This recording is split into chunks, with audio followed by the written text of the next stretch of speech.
mas também temos outras, né, como Portfolio Management Professional, o Agile, Business Analysis, Program Management, Certified Associate in Project Management, o CAMP, o RISC, né, Risk Management Professional, e o PMI Scheduling Professional.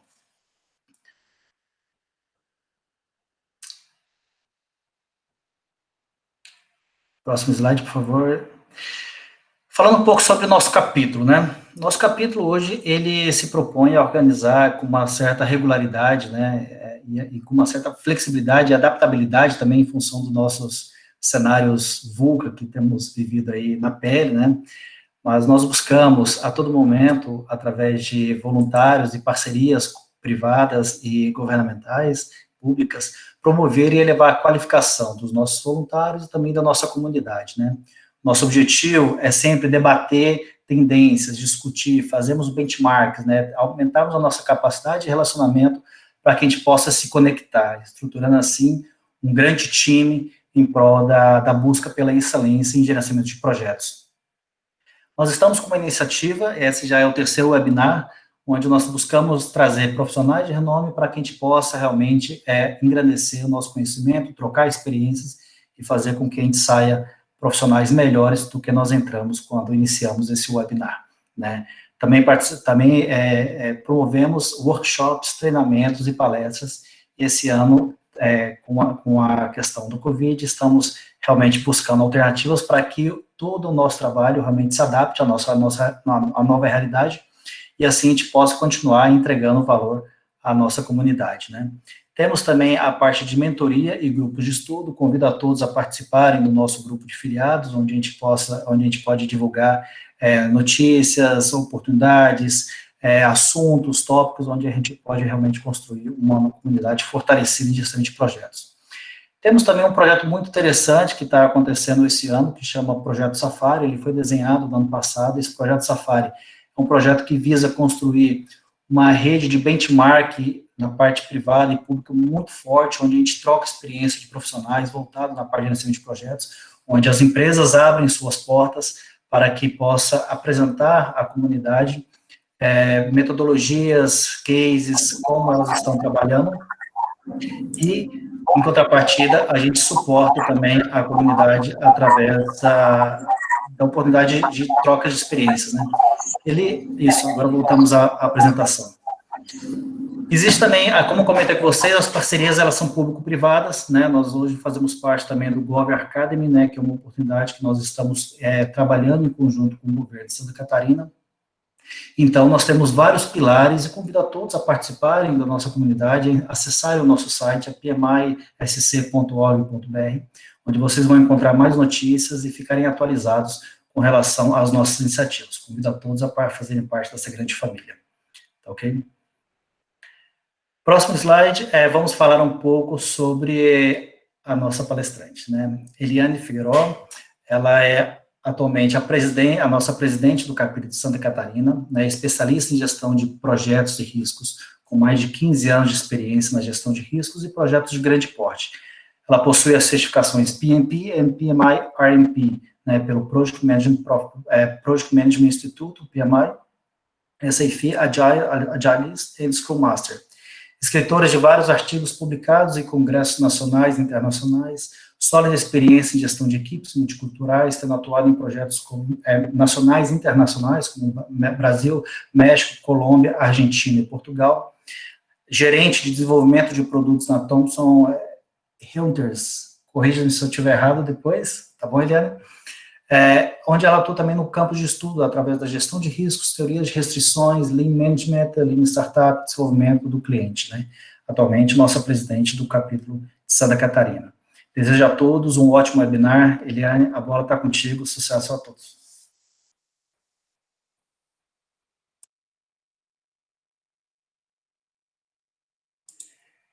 Eliane, você está no mute.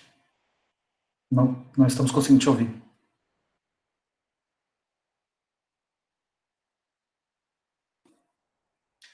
Teu microfone está desligado. E agora, estão me ouvindo? Perfeito.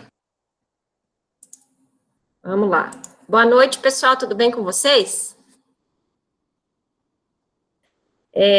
Vamos falar, então, sobre riscos. Tiago, obrigada aí pela apresentação. Eu sempre falo, pessoal, que o maior risco de uma organização é não conhecer os seus riscos, né? A gente está vivendo, assim, num contexto bem complicado, e a gente percebe que a gestão de riscos, ela foi deixada de lado, né? Principalmente quando a gente fala em desenvolvimento de software, área de TI, isso ficou muito de lado, e não só na área de TI, em muitos ramos de atuação, a gente percebe uma gestão de riscos muito pobre. Vou falar sobre isso com vocês hoje. Tem bastante conteúdo, eu sintetizei o máximo que eu consegui para poder passar de verdade um conteúdo um pouquinho mais profundo do que só falar superficialmente da gestão de riscos. Então, fiquem à vontade para mandar suas perguntas no chat, interromper se vocês acharem importante, tá? É para ser um papo bem descontraído aqui. Vamos ver se eu consigo passar aqui. Queria começar com essa frase do Einstein, de 1940, né? A gente tem muita dificuldade em entender o que são riscos conhecidos, desconhecidos, desconhecidos, e aqui tem uma frase dele que ele fala que eu não me preocupo com as coisas que sei que não sei, né? Eu só me preocupo com as coisas que não sei que não sei.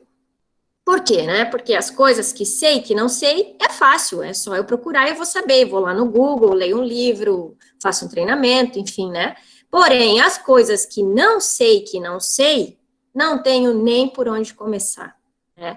Vocês se identificam com esse contexto hoje? Se a gente parar para pensar, né? O nosso contexto hoje é de total incerteza, né? O risco, gente, ele vem do latim, né? Significa ousar. Então, ousar como, né? Quando a gente está correndo riscos?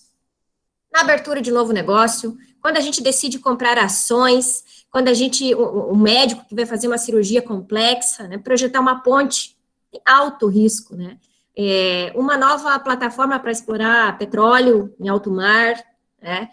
Construir uma usina, projetar um foguete, enviar um satélite para o espaço, desenvolver um software numa tecnologia que ninguém conhece, que ninguém nunca fez. Então, tem risco para todo lado, para tudo quanto é lado, são grandes dificuldades aí, e é o nosso grande desafio, né? Pensando na abrangência do gerenciamento de projetos, quando a gente fala de incerteza, quando eu tenho um cenário de total incerteza, a gente está falando dos riscos desconhecidos, eu não tenho informação, eu não sei o que vem pela frente, não faço a menor ideia.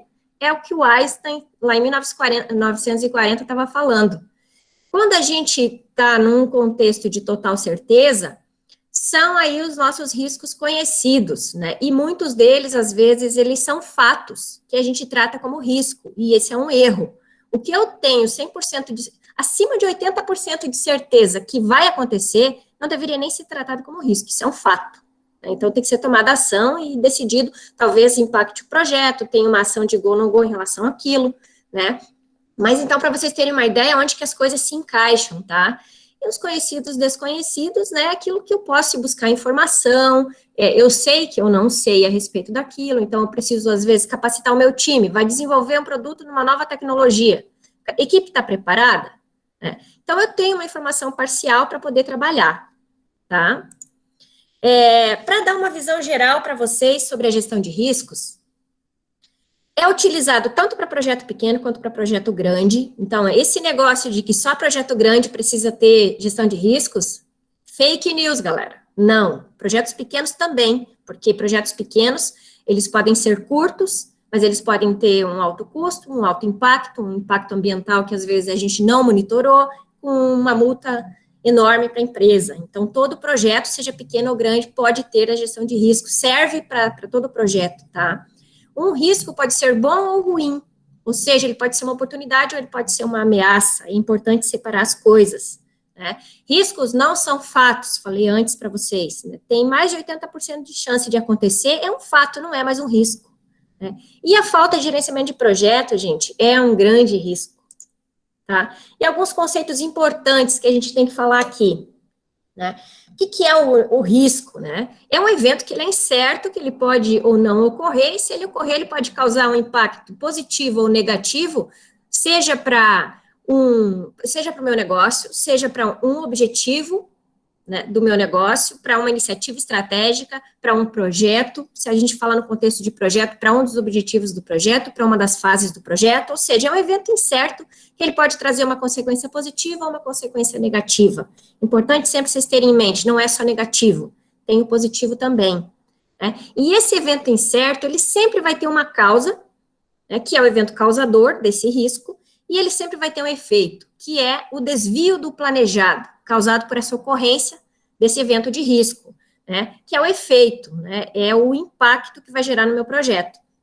E aí um outro conceito importante é a incerteza, né, que é a falta de previsibilidade aí de eventos. No contexto que a gente vive, né, no mundo VUCA, de muita incerteza, a gente vive num contexto de muito risco, né, e eu vejo como um grande risco as organizações não fazerem essa gestão, porque afeta negócio, afeta projeto, afeta a satisfação do cliente, afeta muitas vezes a sobrevivência da organização, tá? Falando em composição do risco, né, aqui eu trouxe um exemplo para vocês, para ficar claro como é que a gente tem que descrever esse risco, né? Sempre pensando na causa, no evento e no efeito. Então, aqui tem um exemplo, né, como é que eu penso nele para poder escrever?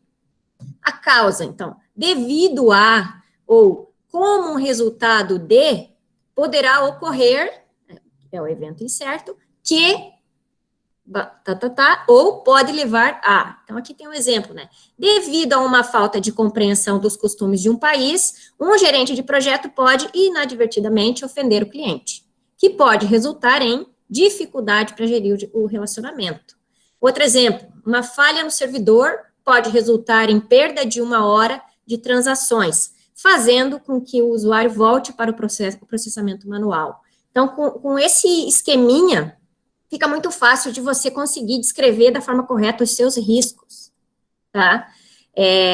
Aqui tem um exemplo, né? Vamos pegar um projeto aí de transporte de comitiva de uma diretoria, né?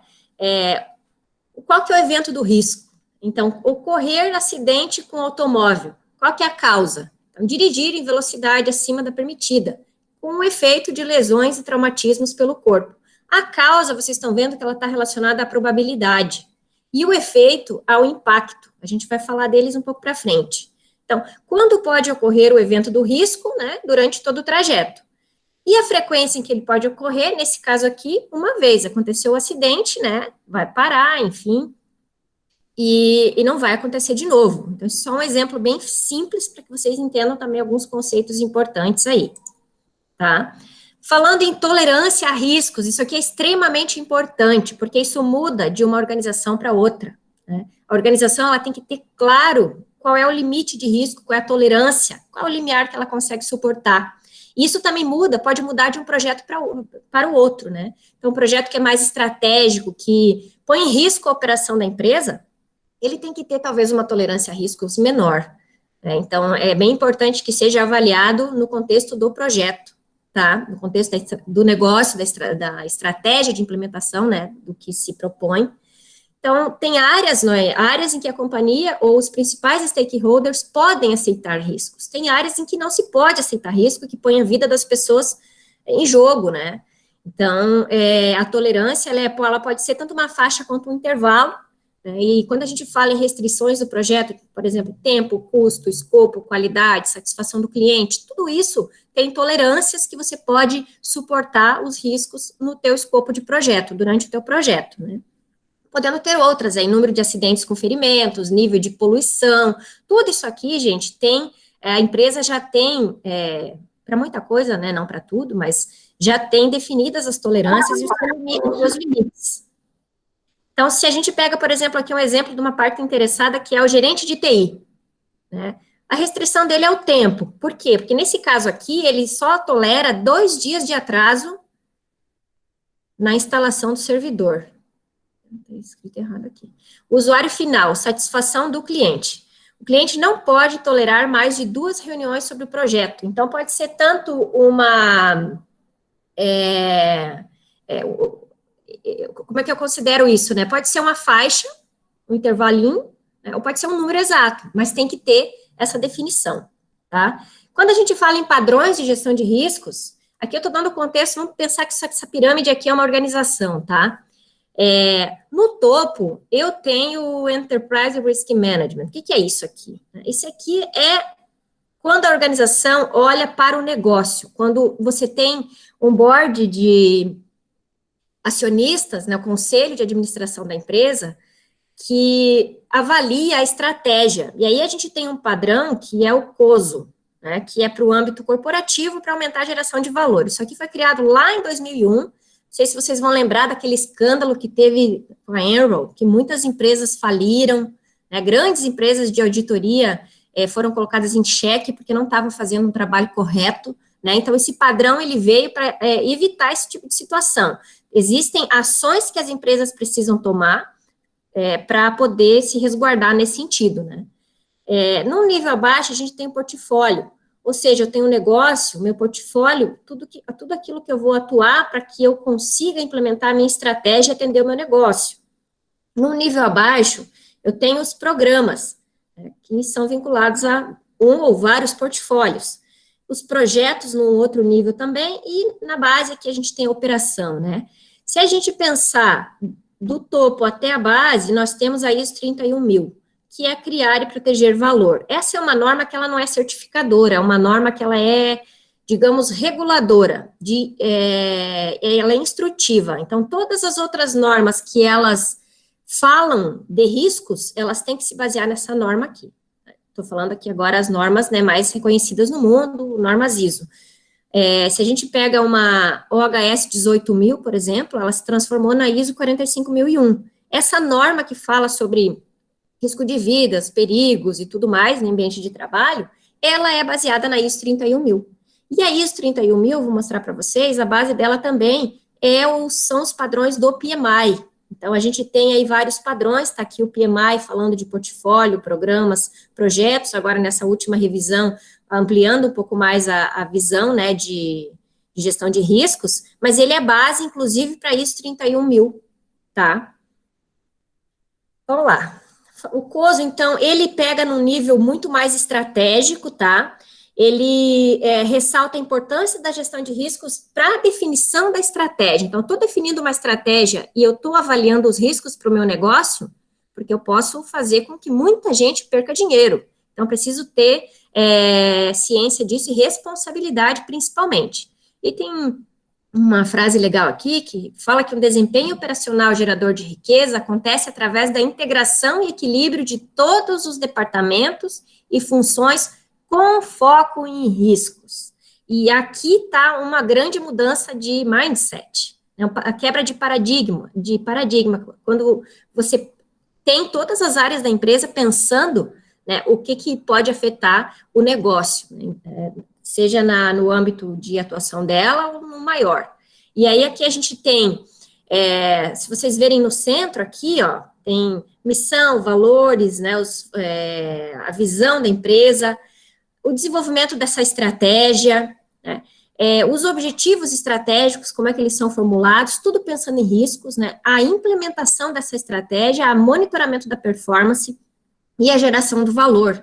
Então, o que a gente tem aqui? Tem uma governança e cultura focada para riscos em relação a isso.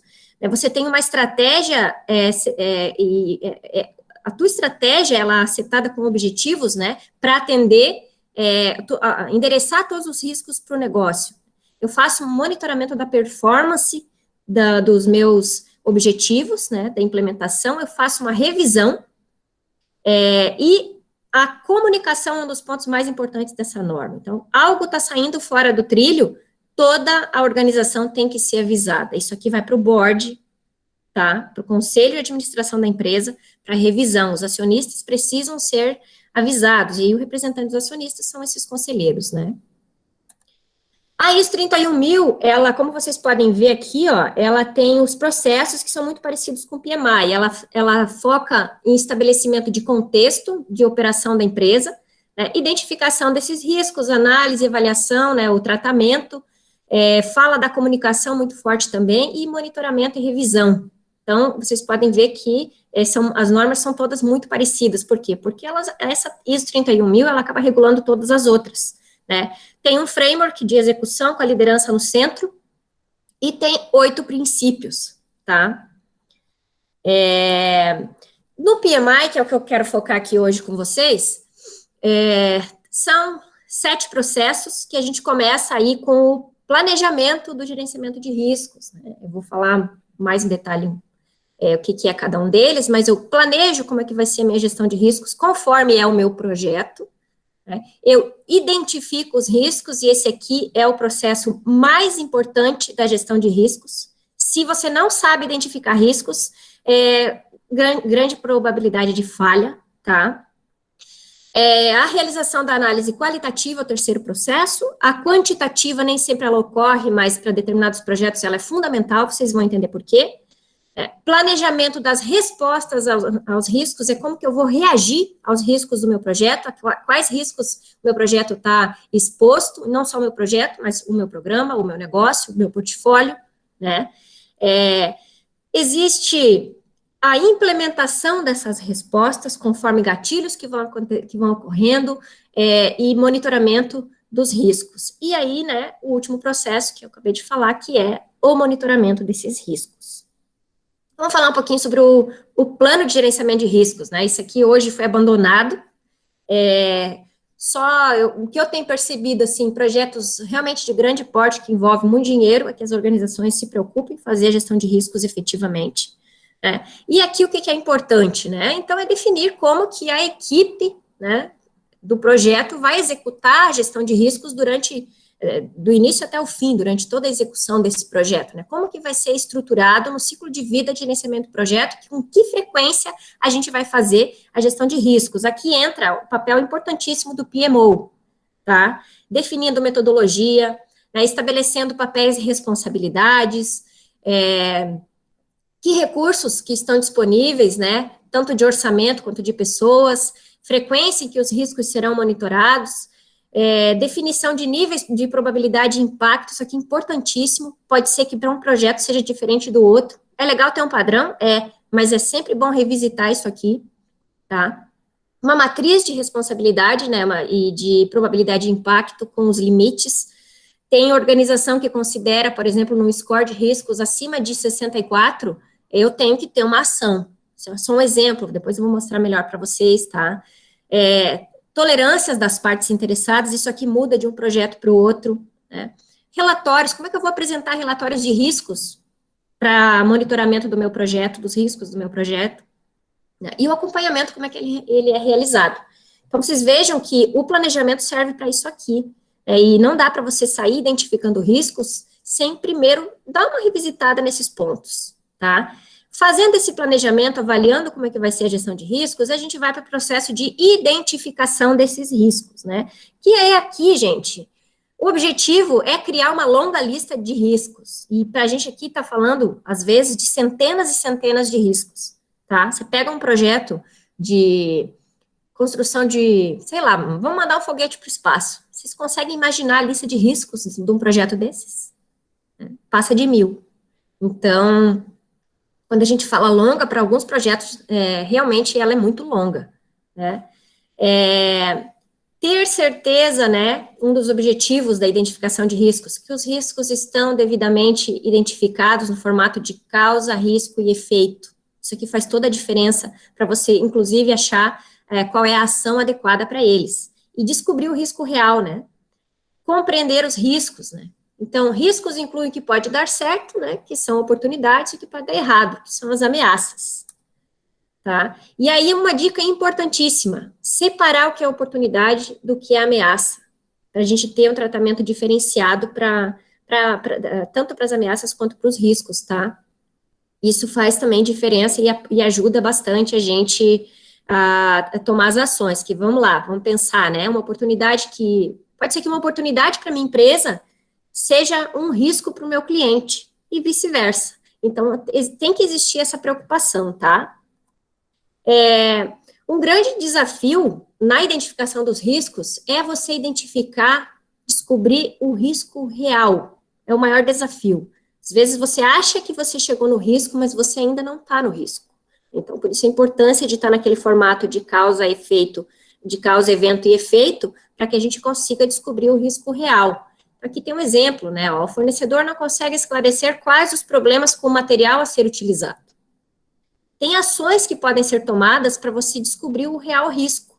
Então, pode ser agendada a reunião com o cliente para entender quais são as dúvidas dele, e aí realmente poder tratar essa causa e evitar que o risco ocorra, né? Ter esclarecimento. Então, quando a gente consegue colocar no formato correto, consegue tirar esse tipo de dúvida e chegar no risco ideal.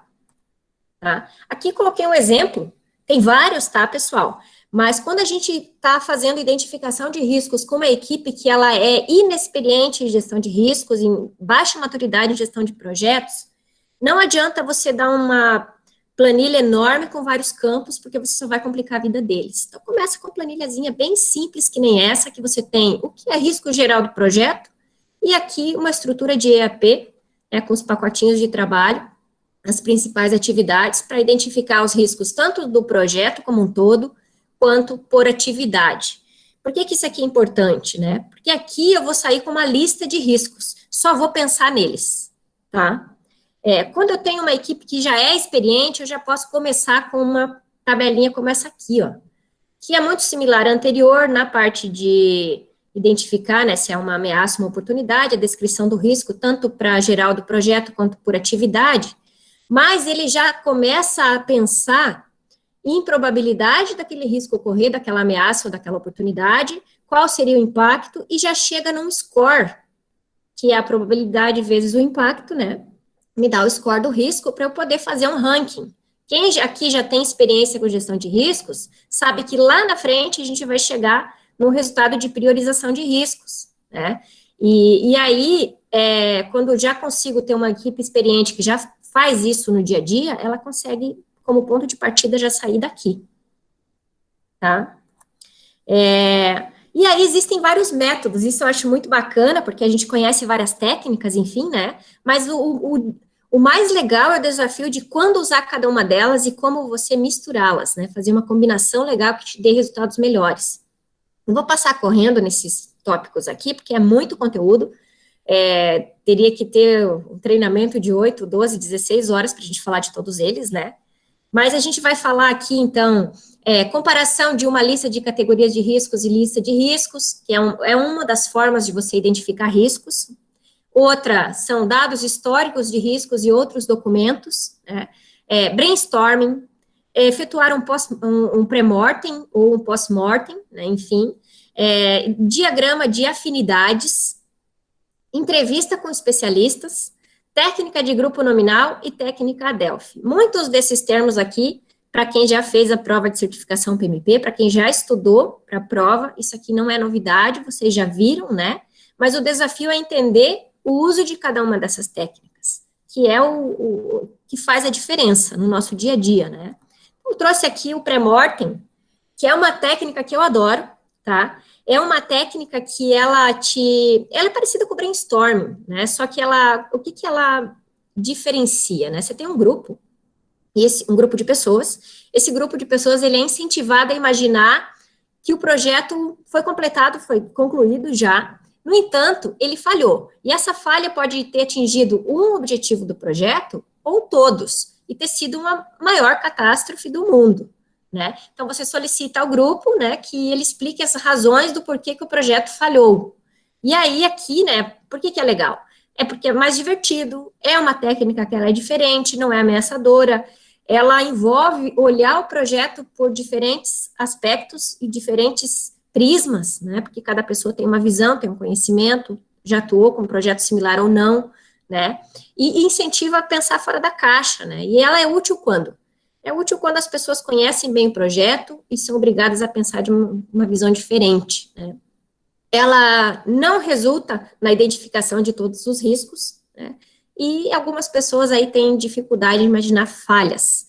Mas quando você usa essa técnica combinada, por exemplo, com identificação individual de riscos, mais a opinião de especialistas ou grupo nominal, e por último você faz essa análise de pré-mortem, você consegue identificar riscos que você não tinha identificado antes. Vou falar um pouquinho das outras técnicas. O diagrama de afinidade, né? Aqui o que significa? Você tem uma lista enorme de riscos que você levantou e você tem lá algumas categorias, né? Então, você vai agrupando esses riscos conforme a similaridade deles, que é a afinidade. O diagrama de afinidade, vocês conhecem, né? Uma ferramenta da qualidade. E o que é legal nessa técnica, né? A gente vai procurar a categoria de riscos que elas ainda não tenham sido identificadas, porque muitas são esquecidas. Vou falar disso na sequência, tá? Então, a gente coloca lá, dá para ser com um post-it, isso aqui é uma dinâmica bem legal para fazer com o time, tá? Vai colocando o que é semelhante em colunas e depois você vai procurar aí categorizar, tá? Ela é rápida, as pessoas se divertem, né? Tem uma participação muito maior, produzem mais riscos, cerca de 20% a mais, tá? No uso dessa técnica aqui. E o ponto negativo, né? As pessoas têm que estar na mesma sala. Então, hoje, por exemplo, a gente consegue fazer isso virtual, dá para fazer, dá para usar, mas é legal reunir. Necessário outros métodos também para identificação de riscos antes da sua utilização. Então, não posso começar por ela. Por quê? Porque eu já tenho que ter uma lista prévia de riscos identificados. E aí entram outras técnicas, né? Por exemplo, o grupo nominal, quando eu preciso de um consenso, né? Então, é um método utilizado quando é necessária opinião consolidada do grupo, ao invés de opiniões individuais. Tá? É usado para grupos de um mesmo departamento, né? O grupo compra as ideias. Positivo, ponto positivo, maneira rápida de conseguir o pensamento do grupo. O grupo compra os resultados e pode ser usado para explorar riscos de alto nível. E ponto negativo, né? Um risco identificado por um membro pode não ser aceito pelo outro. E fica difícil chegar num consenso. Né? E aí, outra técnica que é complementar também, né? Técnica de Delphi, quando realmente eu tenho um cenário mais complexo, que eu preciso da opinião de especialistas, eu peço a opinião desses especialistas. Isso pode ser remoto, posso mandar um e-mail pedindo para fazer a identificação dos riscos, né, e acaba trazendo opiniões aí bem especializadas, que faz com que a gente tenha noção que talvez o time que está no projeto não tenha. Então, uma técnica também bem bacana, tá? E antes, assim, a primeira técnica, o que eu gosto de usar, né, individual. Cada um faz sua lista de riscos. Depois você faz em grupo. Depois você utiliza especialista ou não, se você necessitar. Mas a terceira técnica seria o pré-mortem. Daí você fecha. Então, individual, cada um faz uma lista. Depois você faz em grupo, avalia a lista de todos, vê se conseguiu identificar mais, categorizando já esses riscos. E, por fim, o pré-mortem. Aí você fecha a identificação de riscos de uma maneira bem completa. Tá? E aí, na identificação de riscos, a gente tem também o processo de categorização, que é um subprocesso, né, que eu vou agrupar os meus riscos, tá? Então, quando a equipe esgota a listagem de riscos, passa por várias técnicas, ela vai categorizar isso aí, né? E aí, esse é um processo de agrupamento, que a gente chega numa visão assim. Então, aqui eu tenho uma estrutura analítica de riscos, eu tenho aqui o meu projeto, né? Pode ter uma categoria de riscos técnicos, riscos que são externos à organização, né, que são da própria organização, das dependências que existem entre departamentos, jogos políticos e por aí vai, né, limitações de recursos, muitas vezes, orçamento, e do próprio gerenciamento de projetos, né. Então, aqui a gente tem categorização desses riscos. Na identificação, identifico a lista de riscos, categorizo. Tá? E aí, a gente tem algumas categorias de riscos que geralmente elas são esquecidas, tá? E que são extremamente importantes. Aqui, o gerenciamento de projetos, né? Então, o gerenciamento de projeto falho, que não é bem feito, ele é um fator gerador de riscos. Cultura da organização. Esquece direto disso aqui, gente. Vocês não fazem ideia como a cultura afeta o projeto. Tem que ser considerado aspectos culturais, né? Qualidade também, limites de qualidade, tudo que precisa ser avaliado para o projeto, né? Satisfação das partes interessadas nem sempre é considerado, e aqui a gente entra num processo também que é de gestão das partes interessadas, né? Faz toda a diferença para o sucesso do projeto. Organização da própria empresa, enfim, né, ou a falta de organização, que pode ser um risco, mas uma própria categoria, né, para os riscos. Né? Contratos, tem projetos que são tão grandes que existem riscos vinculados, que são provenientes de contratos com fornecedores. Também é importante você ter a gestão disso, dependendo do volume de riscos que o projeto tenha. com vendedores, mudanças no mercado. Então, são diversas categorias que nem sempre elas são lembradas na hora de você fazer o levantamento e identificação de riscos, tá? E se você faz uma análise do que você tem de categorias no teu projeto, e você tem uma lista de categorias que você sabe que são importantes e geralmente são esquecidas, você confronta isso no final do processo de identificação e categorização dos riscos, a gente pode encontrar novos riscos que não tinham sido previstos, tá? Vamos falar um pouquinho sobre gatilhos, alarmes, triggers, né? O que faz com que eu identifique que o meu risco está para acontecer? Né? Pode ser que eu tenha sinais, né? Vou pegar o exemplo do Ricardo Viana Vargas, do casamento lá da tenda, né? Se vai chover ou não. O que seria um gatilho, né? Para eu contratar a tenda para tirar o risco, eliminar o risco das pessoas convidadas do casamento pegarem chuva, né? Durante o evento. Fechou o tempo 2 dias antes, por exemplo, a previsão 3 dias antes do evento é de chuva, eu vou contratar essa tenda. Então, isso é um gatilho, né, que a gente coloca para poder identificar, tá? Então, são avisos antecipados que um evento de risco ocorreu ou está prestes a ocorrer, tá? Vão auxiliar, na verdade, são monitorados pelos donos do risco, e aí eles vão acionar um plano de resposta ao risco mais cedo. A gente vai falar sobre isso na sequência também, tá? O final do processo de identificação de riscos é a gente ter o registro dos riscos, né? Até essa etapa, eu ainda não tenho análise de probabilidade e impacto, eu só tenho os riscos categorizados, né? Então, aqui, o que a gente tem? Tem aqui uma tabela, uma planilha, que ela é bem, quem trabalha com riscos já conhece, né? Então, eu tenho categoria, qual que é a minha fonte do risco, né? Que falando de causa, qual que é o risco identificado, né? Cada empresa trabalha de uma forma e pode ter planilhas diferentes, né, dependendo da maturidade na gestão de riscos. Esse aqui é um exemplo bem simples de como que se organizam os riscos. Tem softwares para isso, tá, gente? Isso aqui é um exemplo bem básico mesmo para ilustrar, tá? O próximo passo, eu identificando esses riscos e categorizando, é eu realmente fazer uma análise qualitativa deles. O que significa isso, né? Eu determinar mesmo quando que o risco pode ocorrer, com qual frequência ele pode ocorrer. Aqui a gente está falando especificamente de análise de probabilidade e impacto, tá? Então, testar as premissas, elas são verdadeiras? Tem técnicas para teste de premissas, tá?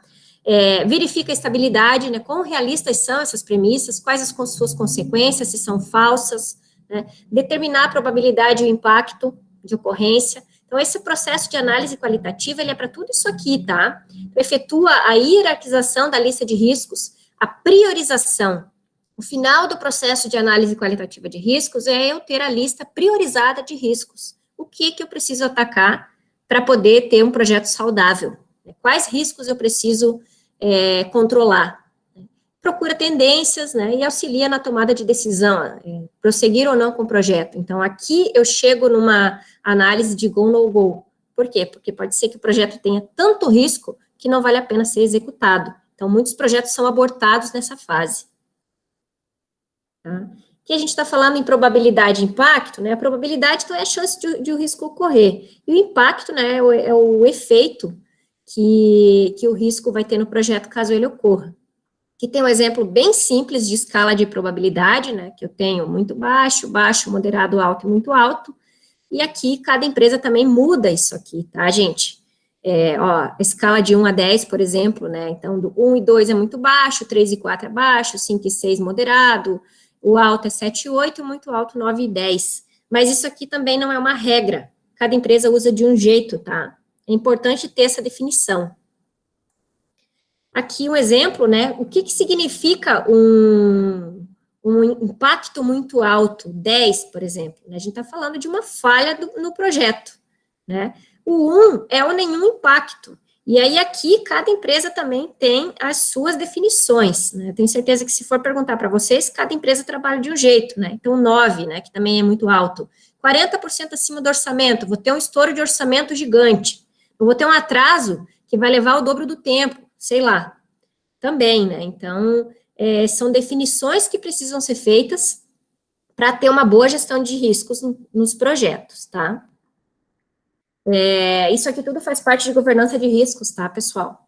Eu falei do papel do PMO, né? O PMO geralmente é a estrutura da empresa responsável por estabelecer tudo isso, tá? E aí, no processo de análise qualitativa, eu tenho a priorização de quais riscos, né, eu preciso tratar. E aqui é score de riscos mesmo. Então, eu tenho que a probabilidade de o risco ocorrer, por exemplo, é 9, e o impacto dele é 3. Então, 9 vezes 3, né, a gente vai ver onde que ele vai ficar aqui na escala e vai ver se ele tem um impacto baixo, médio ou alto. Aqui no baixo é verdinho, no médio é amarelo e no vermelho, aqui nessa parte mais escurinha, cinza mais escuro, seria o vermelho, né? Isso aqui também, gente, cada empresa muda, né, a sua tabelinha, muda a sua matriz, muda esses números aqui, tá? O que é importante aqui nessa análise qualitativa, né? É avaliar as causas, gente. Então, assim, beleza, estou lá com os meus riscos, estou priorizando e tal, mas quais são as causas? Porque pode ser que tenha causa que seja responsável por vários riscos. E eu, eliminando essa causa, eu consigo reduzir um bom volume de riscos do meu projeto, né? Então, ó, uma atividade pode ser muito arriscada, considerando o número de riscos que ela contém, ou o seu score de risco, né? E essa informação fala o que para nós, né? Se tem atividades que se destacam como mais arriscada que outras, se, por exemplo, uma determinada fase do meu projeto, que é extremamente crítica, né, para a operação da empresa, ou que pode trazer grandes impactos para a comunidade, se ela é muito arriscada, talvez eu tenha que repensar a forma de implementação daquele projeto, né? Então, a análise de causas, ela nos diz tudo isso, tá? Mostra como que a gente vai atribuir recurso da melhor forma, né? E além do caminho crítico, né, onde que você tem que focar a tua atenção para fazer o gerenciamento do teu projeto. Então, a gente descobre, né, que tem atividades mais arriscadas que outras, e que tem causas que podem ser causadoras de vários riscos, e que se a gente atuar na causa, a gente resolve muitos problemas do nosso projeto, tá? Então, o resultado do processo de análise qualitativa dos riscos é risco priorizado e categorizado, né? Então, aqui a gente tem os nossos riscos devidamente priorizados. Aqui eu sei a classificação do meu risco, né, comparada com outros projetos. Então, eu consigo saber se o meu projeto, em relação a outros 2 ou 3 que a empresa está avaliando, se ele tem um índice maior ou menor de risco. Por qual que... Esse pode ser, inclusive, um critério de priorização de projetos. Quem trabalha com gestão de portfólios, né, sabe isso, é um dos critérios de seleção de projeto, o índice de riscos. Eu tenho uma lista priorizada, né, dos riscos e as suas avaliações de causas, né, de probabilidade de impacto. A gente tem o agrupamento por categorias, que eu já falei. A gente tem também que riscos que precisam de uma análise adicional, uma resposta adicional, né, que a gente vai falar na sequência sobre o que é análise quantitativa, né? E a gente tem também riscos que são da lista de observação, que são riscos muito baixos, com a probabilidade de impacto muito baixos, que não afetam tanto o projeto, que eu vou deixar numa lista de observação, até porque eu não tenho nem recurso nem tempo para poder investir em todos os riscos e eliminar todos os riscos, é muito caro, e nem sempre vale a pena, né?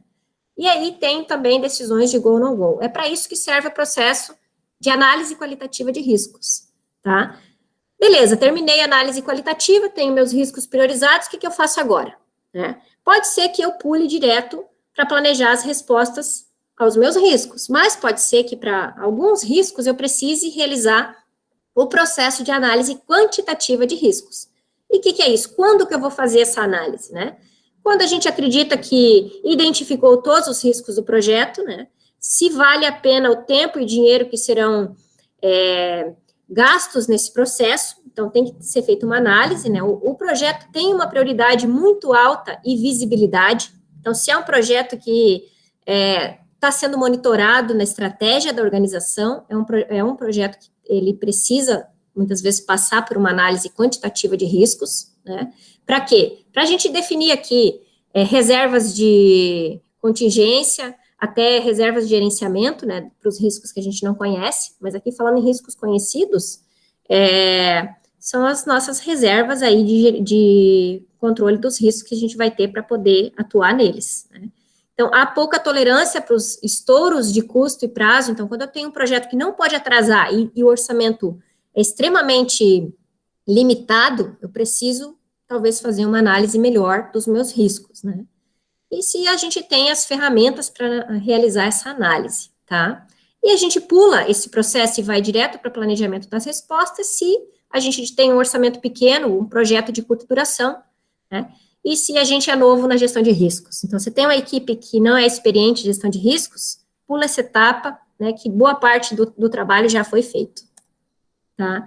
Falando em análise quantitativa, né, para vocês entenderem o que é, né, então a gente vai identificar áreas do projeto, né, identifico áreas de maior risco, para que eu possa atuar nessas áreas, tá, pessoal? Eu não vou gastar o meu tempo em todas as áreas do projeto, em todos os riscos, eu vou gastar naqueles que, de fato, a análise quantitativa vai me dizer que é onde está o meu maior risco, é onde eu posso ter o meu maior prejuízo, digamos assim, né? E tem Monte Carlo, por exemplo, é uma ferramenta de simulação que ajuda a gente nesse aspecto, tá? E determina a probabilidade de alcançar os objetivos de custo e tempo para um determinado projeto, né? Qual é a maior chance de terminar o projeto em determinada data, né? É esse tipo de resposta que essa análise também pode dar, tá? E objetivos aí, né, então, é decidir quais riscos terão respostas, né? Evoluir numericamente a probabilidade e o impacto de cada risco, né? A gente determina o nível do risco do projeto, se é aceitável, né? Eu determino quanto que vai custar o meu projeto, né? Se nenhuma ação for tomada, por exemplo, para reduzir os riscos, e eu tenho um alto volume de riscos, então eu passo a saber, a ter essa informação, né, o pior cenário possível, qual seria o meu custo, né? Determina a probabilidade de terminar o projeto dentro do custo e do cronograma planejados, né, e determina se é necessário um planejamento de resposta ao risco adicional ao que a gente já tinha imaginado, tá? E o planejamento de resposta aos riscos é a parte, tirando a identificação, né, mas é a segunda parte mais importante aí, porque se a gente também identificar os riscos, priorizar e não fizer nada, não adianta de nada, né? A gente vai ter um registro de riscos para inglês ver e que não vai trazer benefícios para o projeto. Então, é importantíssimo ter as estratégias corretas para cada risco, tá? Então, para ameaças, a gente tem estratégia de evitar, transferir, mitigar e aceitar. Depois eu vou mostrar na prática para vocês como é que funciona isso, num exercício bem simples que a gente vai fazer. Então, evitar, eu elimino ou removo totalmente a ameaça. Transferir, né? Transfiro o impacto negativo para terceiros, né? Contratar um seguro, por exemplo. Mitigar, então eu reduzo a probabilidade ou o impacto dessa ameaça. E aceitar, estou disposto a lidar com os impactos negativos caso o risco ocorra. Não tem o que fazer, eu vou aceitar, vou lidar com a situação. Para oportunidades, existe a opção de explorar, né, que é garantir que o risco vai ocorrer para a organização e aproveitar esses impactos positivos. Né? Aumentar essa probabilidade, como é que eu faço para aumentar as chances dela ocorrer? Compartilhar é quando eu vou compartilhar, por exemplo, a exploração dessa oportunidade com outra organização especialista naquela área, né? Aceitar, tanto faz, eu vou aceitar se tiver um impacto positivo, ok, para mim tanto faz. E escalar é quando os riscos, eles na verdade são maiores que o projeto, né? Então eu elevo para o gestor do programa, do portfólio, do patrocinador. Isso aqui serve tanto para ameaça quanto para oportunidade. É extremamente importante a gente ter em mente isso aqui, tá? E aí, vamos fazer um exercício rapidinho aqui. Deixa eu ver como é que eu estou de tempo. Vamos pensar, isso aqui, gente, é um exercício, eu não sei se vocês conhecem Manaus, o Rio Negro, mas vamos pensar no seguinte exemplo. Então, a gente precisa instalar uma boia, né, um ondógrafo, para medir a agitação das águas do Rio Negro, lá no Amazonas, para evitar que embarcações afundem por conta dos banzeiros. Banzeiros são aquelas amontoados de areia que ficam e derrubam as embarcações no fundo, né?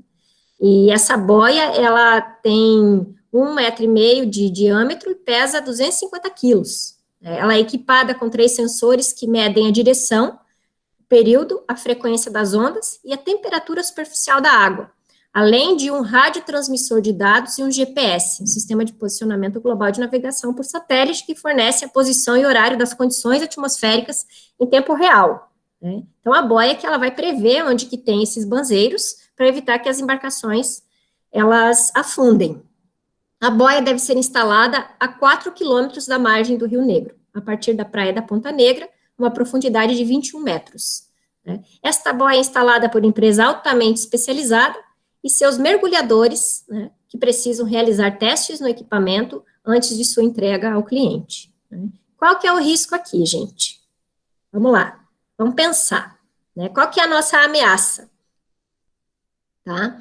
Então, no teste de aferição dos sensores da boia, um ataque de piranhas famintas pode causar ferimentos nos mergulhadores, responsáveis pelo teste, resultando em aumento de custos e até mesmo atraso no projeto, sem contar a indenização, morte e por aí vai, né?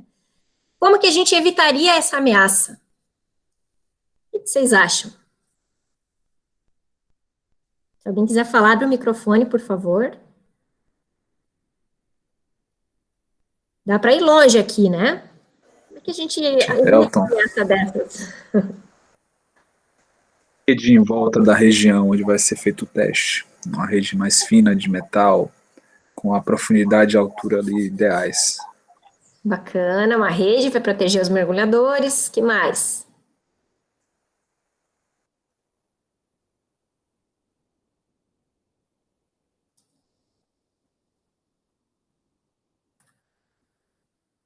Vamos lá. Evitar, né? Então, o Elton deu a ideia aí de a gente colocar uma redinha, né? Uma rede que as piranhas não comam, porque se for uma rede do material não muito resistente, elas vão comer e vão atacar os mergulhadores, elas estão famintas, né? É uma possibilidade, né? Agora, vamos pensar, né, na estratégia de eliminar, né? O que a gente pode fazer? Essa estratégia, ela elimina totalmente o risco? 21 metros para baixo. Outros riscos, se você matar todas as piranhas, aí tem uma questão ambiental envolvida também, né? De estar afetando. Então, assim, aí a gente já está falando de riscos residuais. Eu posso tomar uma ação que vai gerar outros riscos para o meu projeto, para a minha organização, tá? Então, tem a opção de matar todas as piranhas? Não, não tem, né? Porque ninguém vai me autorizar a fazer um negócio desse. Então, eliminar talvez a rede de, sei lá, o material que as piranhas não comam, seja a melhor estratégia, né? Ou talvez, que tal negociar a aprovação de retirar, né, a etapa de testes do projeto? Será que o cliente vai aceitar? Difícil, né? Esse teste tem que ser feito no local, não tem um teste equivalente,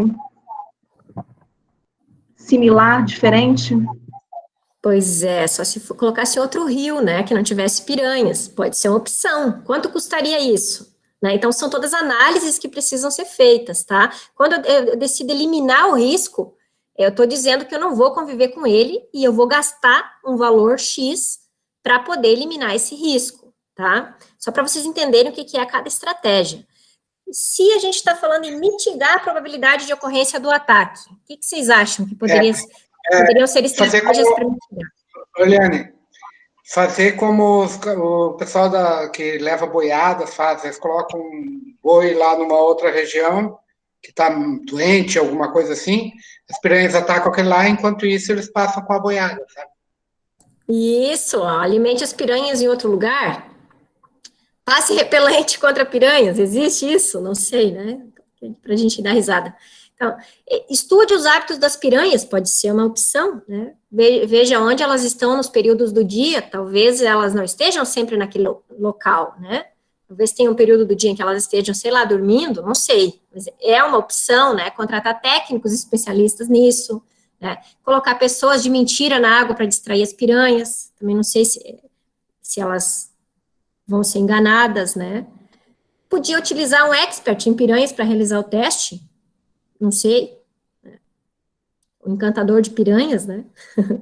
Instalar uma gaiola, né, que foi mais ou menos o que o Elton disse, ele falou uma redinha, que é uma solução, inclusive, mais simples do que essa, né, porque imagina como é que seria essa gaiola, né, teria espaço para mal passar a mão, não dá. Então, assim, pra vocês entenderem o que seria mitigar, né? Então, eu estou reduzindo a probabilidade de ocorrência do ataque, tá?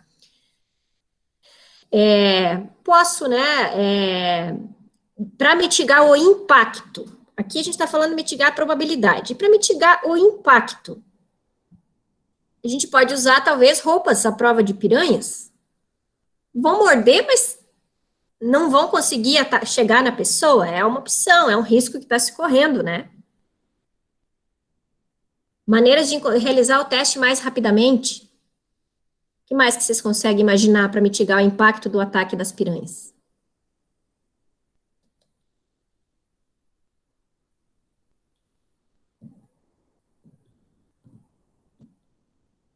Então, eu posso mitigar tanto a probabilidade, né, da ocorrência, quanto o impacto. Cachorro tem aquela coisa do som, né, que espanta, alguma coisa assim também para piranha. Bom, O som que é um alarme, né? O alarme, uma coisa que expande, não sei. Sim, é uma opção. E o que mais, gente? E se eu quiser transferir o risco do ataque das piranhas, o que que eu faço? Vou terceirizar o teste para uma empresa com mais experiência em piranhas? É uma opção. Eu adquirir um seguro contra ataque de piranhas. Ou seja, eu estou transferindo o risco, mas ele vai continuar sendo de alguém. Então, ele vai continuar existindo, só mas não vai ser a minha organização que vai ser responsável. A menos, né, que aí os profissionais sejam atacados e mortos pelas piranhas, a empresa vai ser responsabilizada da mesma forma. Esse aqui é um exemplo bem lúdico para vocês entenderem o que seria transferir o risco do ataque das piranhas, tá? E aceitar o ataque das piranhas. Aqui eu posso ter aceitação ativa, né? O que que é isso, né? Então, eu tenho um plano de contingência. Se as piranhas entrarem na água, eu vou soar um alarme para evacuação rápida da água. É uma aceitação ativa, né? Eu posso ter um plano alternativo, que é puxar as pessoas com uma corda, caso haja um ataque. Agora, a aceitação passiva, né? Se acontecer, aconteceu. Né? Então, vou aceitar passivamente, né? Quando que eu vou aceitar passivamente um risco? Né? Quando não houver contingências possíveis, né? Outras opções criarem muitos novos riscos, né? Riscos residuais que serão muito piores, podem causar impactos muito maiores, né? Ou as opções forem muito onerosas, tomarem muito tempo. Então, vejam, ficou um pouco mais claro quando é que a gente usa uma estratégia ou outra? Com esse exemplo aqui das piranhas? Fica mais simples de entender, né, gente? E aí, assim, beleza, a gente tem lá várias estratégias, tanto para oportunidade quanto para ameaça, ok? Beleza? Próximo processo, o que que é? A gente vai falar em implementar essas ações, né? Gatilhos que nos dizem, por exemplo, soar o alarme, né? A piranha entrou na água. Gatilho, alguém está monitorando isso. Vai soar um alarme para evacuação rápida da água. Implementar as respostas aos riscos, o que que é isso, né? Então, a gente vai, de fato, ver qual é a ação para cada risco, caso ele aconteça. Caso ele aconteça, a gente vai ter ações, e pode ser que eu tenha que tomar ações antes da ocorrência dele, né? Obviamente. Então, o dono do risco é quem acompanha o gatilho, tá? E dá início a essas ações de implementação e planos de contingência. Tá, vamos pegar o exemplo aqui, né? As piranhas atacaram os profissionais responsáveis pelo teste da boia. O que que a gente vai fazer agora? Que ação que a gente tinha planejado, conforme aquelas estratégias que a gente tinha pensado, né, nas possibilidades. Isso, gente, é implementar a resposta. Então, digamos que a nossa ação escolhida foi implementar o alarme lá. Né? Essa ação aqui, ó.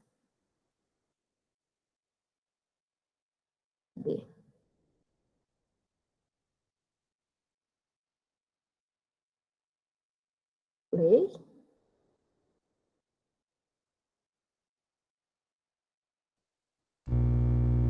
Está no slide anterior, no plano de contingência.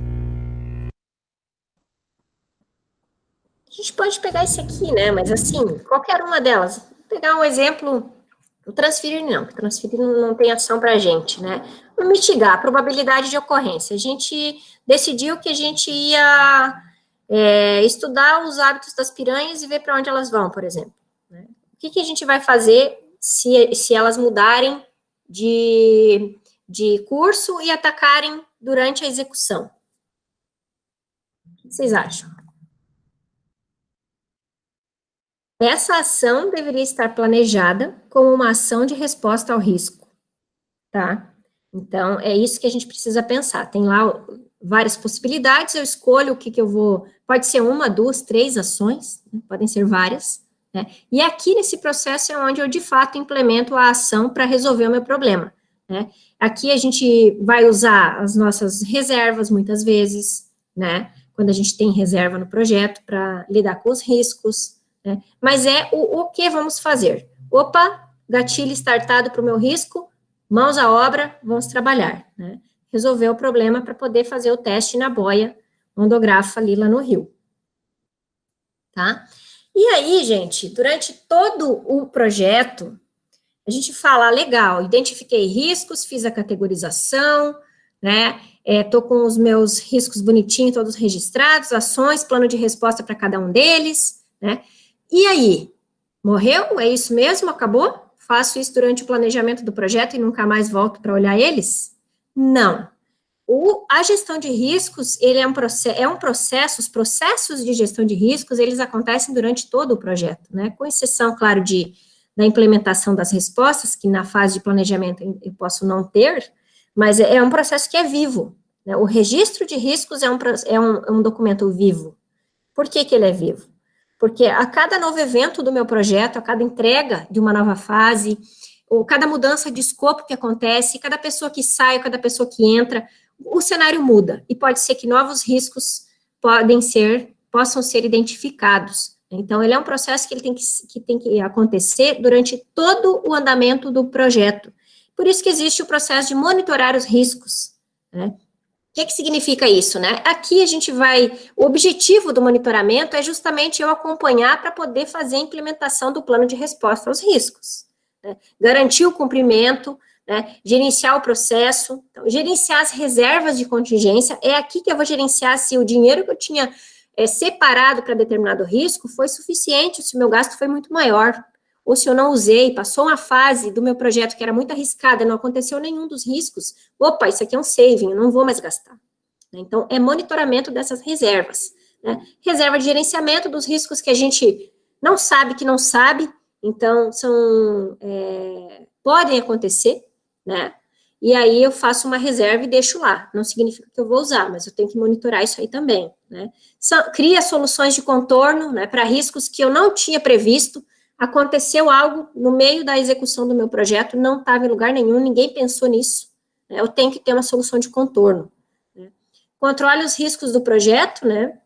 Refina e atualiza os registros dos riscos, isso é vivo, está sempre revisando, aconteceu ou não aconteceu, risco novo, risco residual, fiz uma ação de implementação para eliminar ou até para mitigar um risco, outra ação surgiu, outro risco, né, apareceu, então preciso monitorar tudo isso, né. E identificações de riscos, né, a gente tem que fazer a identificação, a análise qualitativa e quantitativa e o planejamento das respostas aos riscos adicionais, que são riscos que podem surgir decorrentes de outros riscos que aconteceram, tá? Ou uma nova fase que foi implementada agora, que foi decidido implementar agora, né? Eu preciso também endereçar isso aí, né? A gente precisa, às vezes, fazer uma reestimativa do projeto, tem que voltar e rever os riscos, né? Entrou o escopo novo, mudou o time, vai ser executado agora em outro estado, não mais no que a gente tinha previsto. Vários cenários que podem acontecer, né? Manter as partes interessadas informadas do status dos riscos. Isso aqui é fator fundamental também de sucesso, gente, tá? Criar lições aprendidas dos riscos e avaliar o impacto de cada solicitação de mudança, por exemplo, né? Que risco que tem vinculada a uma solicitação de mudança? Quais são os riscos? Então, o processo de monitoramento de riscos, ele vai me dar resposta para tudo isso aqui, ó. Tá? Que atividades a gente executa nesse processo, né? Então, implementação de respostas, né? Eu gerencio o progresso, eu faço a comunicação dos meus riscos, garanto o cumprimento de normas que são importantes da organização, faço reavaliação dos riscos constantemente, refino, né, as ações para o meu risco, para endereçar o risco, ações de resposta, né? Adiciono novos riscos, eu reestimo o projeto em decorrência de novos riscos, eu faço medições para entender se os riscos que eu tinha estimado até aqui estão ocorrendo ou não, precisa ter esse monitoramento, né? Toma medida corretiva, então, a solução de contorno que eu comentei antes, aconteceu um risco que ninguém tinha pensado, aconteceu lá um evento e, sei lá, caiu o guindaste em cima de uma parte que estava sendo construída. Que medida corretiva eu vou tomar? E avaliar a eficácia das medidas corretivas, preciso avaliar se elas estão sendo eficazes. Por que isso? Porque a lição aprendida para outros projetos, né? O que deu certo, o que não deu. No monitoramento de riscos também que a gente faz o gerenciamento das reservas, tanto a reserva de contingência, né, para acomodar os riscos que a gente já conhece, já identificou, né, então só deve ser usada para riscos identificados que realmente acontecerem. Reserva de contingência para risco identificado. Reserva de gerenciamento é para risco desconhecido, que não foi identificado, tá?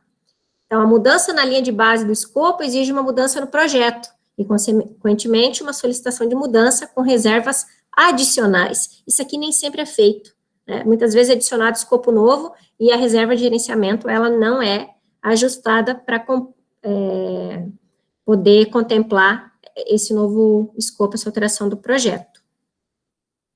Tá?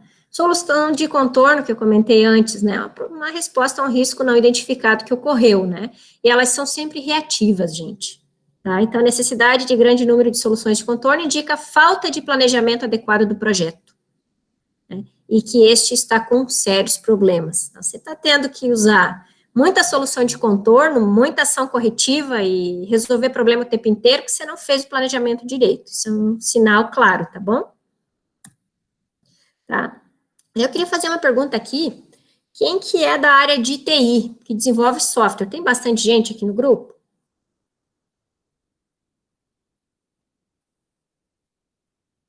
Ninguém? Eu sou da área de TI. Área de TI, quem mais? Eu também, pessoa, área de TI. duas, Também sou. Eu também. 4, Também sou da área de TI. 5, bacana. Por que, gente, que eu estou perguntando isso? Porque eu coloquei aqui na nossa sequência um modelo de gestão de riscos para ambientes ágeis, né? E aqui a gente tem, claro, não é só TI, mas a maior parte que está atuando dessa forma é TI. Mas aqui pode entrar qualquer área, né, de negócio, enfim, qualquer segmento que tenha interesse em aprender um pouquinho sobre como que é a gestão de risco em ambiente ágil, né? Não demora muito, tá? Eu não quero fazer vocês ficarem aqui até as 9, eu acho que mais uns 10, 15 minutinhos a gente fecha aqui, tá bom? Vamos lá, vamos pensar, né? Vocês acham que o ágil elimina riscos? Porque a gente sabe que riscos, né, é uma das áreas de conhecimento que foi totalmente abandonada na gestão, no desenvolvimento de software, vamos falar assim. Ninguém mais faz gestão de riscos. Por quê? Porque fala-se que o ágil, né, ele endereça todos os riscos. Vocês concordam com isso? Eu não. Não. Isso é inerente a qualquer projeto, independente da metodologia, se é preditiva, adaptativa. Uhum. Né? É aquela história de que o ágil é a bala de prata, vai resolver todos os problemas, então as pessoas deixaram, né, as empresas, né, deixaram de documentar, deixaram de fazer análise de riscos e por aí vai, criaram outros problemas. Aqui tem uma frase do professor Hélio Costa, que eu gosto bastante, né, um grande especialista em riscos. Inclusive, no próximo dia 14, a gente vai ter um webinar com ele para falar de um modelo de gestão híbrida de projetos sensacional, que é o Flex, o modelo que ele criou. Né? E ele fala que ignorar riscos é igual você desenhasse uma borracha. Né? Você está assumindo que se você errar, não tem o que fazer. E é fato, gente, que quando a gente fala em ágil, né, vamos lá, o que é esse contexto de ágil, né? Vamos pensar no mundo VUCA. A gente tem alta incerteza, né, e a gente tem alto índice de riscos. Né? O ágil, o que ele faz, né? Com pequenos incrementos, ele explora essa incerteza com baixo custo. Então, ele acaba reduzindo os riscos em decorrência disso, mas ele não elimina, né? O que eu consigo identificar? Eu consigo, de forma muito rápida, ver se eu estou indo no caminho certo ou não. Se você, de fato, usa a agilidade como é para ser. Nem todo mundo, nem toda empresa que diz que é ágil de verdade, né? Tem um abismo aí entre isso. Então, isso é fato, tá? Com pequeno incremento, a gente explora a incerteza com baixo custo, né? E aí eu vou evoluindo conforme meu cliente vai me dando ok. Então, nesse aspecto, ele reduz os riscos. Vamos falar um pouquinho mais sobre isso.